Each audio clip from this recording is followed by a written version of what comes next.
अस्सलामुअलैकुम class fifth. जी बेटा, आज है 28 डेट और आज हम आपको दे रहे हैं इस्लामियात का वर्क। तो क्लास फिफ्थ आपका ये सबसे पहले आपने जिस तरह से उर्दू में आपने तैयार किया है अपना पेपर, अपनी कॉपी को जिस तरीके से तैयार किया है कि प्लास्टिक शीट चढ़ाई है, उसके बाद अहद का पेज बनाया है, फिर उसके बाद आपने शशमाही इम्तिहान का टाइटल पेज बनाया है, उसके बाद आप ये सिलेबस अपनी कॉपी में लिख लीजिए। हमने क्लास में करवा दिया था ये, लेकिन उसके बावजूद कुछ बच्चे ऐसे थे जिनके पास कॉपीज़ नहीं थी, वो फेयर नहीं कर सके, तो ये हम दोबारा भेज रहे हैं। तो आज आपका है इस्लामियात का काम। तो देख लीजिए सिलेबस बराए शशमाही इम्तिहान जमात पंजो। हिफ्ज़ तर्जुमा पहले वही है हज़रत मूसा अलैहिस्सलाम की दुआ जो हमने आपको बताई थी कि रब्बि शरह ली सदरी व यस्सिर ली अमरी वहलुल उक़दतम मिन लिसानी व यफ़क़हू क़ौली। ये हमें याद करनी है ताकि हम इसके जितने भी फ़ायदे थे आपको बता चुके हैं।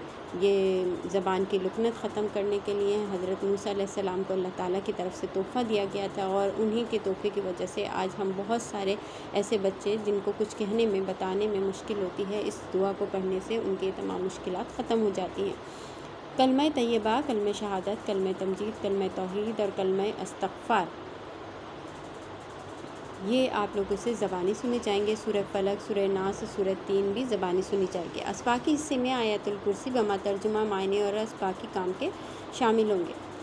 अच्छा, उसके बाद है हिफाजत कुरान मजीद, अल्लाह ताला की निशानियाँ, रिसालत, सुन्नत नबी सल्लल्लाहु अलैहि वसल्लम और जी मवाक़ात मदीना। फिर आते हैं ग़ज़वा बदर, ग़ज़वा उहद, ग़ज़वा खंदक। ये तीनों एक लाइन में क्यों लिखे हैं? चैप्टर काफ़ी बड़े हैं। आप कहेंगे ऐसा क्यों है? तो बेटा ये जो है सब तमाम चैप्टर्स जो हैं इनका रिटर्न वर्क नहीं होगा।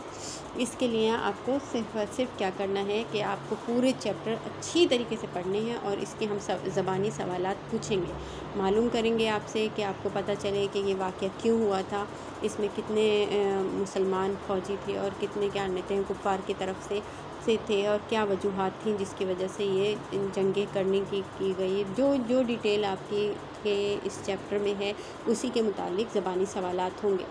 फिर उसके बाद है हज़रत उस्मान गनी रज़ी अल्लाह ताला अन्हा का चैप्टर। इसमें आपने रिसर्च वर्क करना है, यानी बुक में आपने देखा है हज़रत उस्मान गनी की शख्सियत के बारे में बताया गया है इस चैप्टर में। आप इसको और डिटेल में लिख सकते हैं अपनी तरफ से, गूगल सर्च कीजिए या यूट्यूब से या अपने पेरेंट्स से किसी तरीके से हज़रत उस्मान गनी की ज़िंदगी के बारे में तफसीलन आप बहुत ज़बरदस्त किस्म का 3 से 4 पेजेस का ये लिख लीजिए। ये जो होगा आपका तकरीबन 20 मार्क्स का होगा। जितना अच्छा लिखेंगे उतना अच्छे मुंतखब अल्फाज इस्तेमाल कीजिएगा, बहुत ज़्यादा तफसील में भी नहीं जाइएगा। 1 2 3 पेजेस का बस होना चाहिए ये रिसर्च वर्क। वैसे तो अल्लाह नबी सल्लल्लाहु अलैहि वसल्लम के एक सहाबा के बारे में हमें कुछ लिखने की इतनी ताब नहीं है, हमें इतनी हिम्मत नहीं है कि हम उनकी शख्सियत को डिफ़ाइन कर सकें, लेकिन जितना हो सकता है आपकी क्लास के मुताबिक जितना आप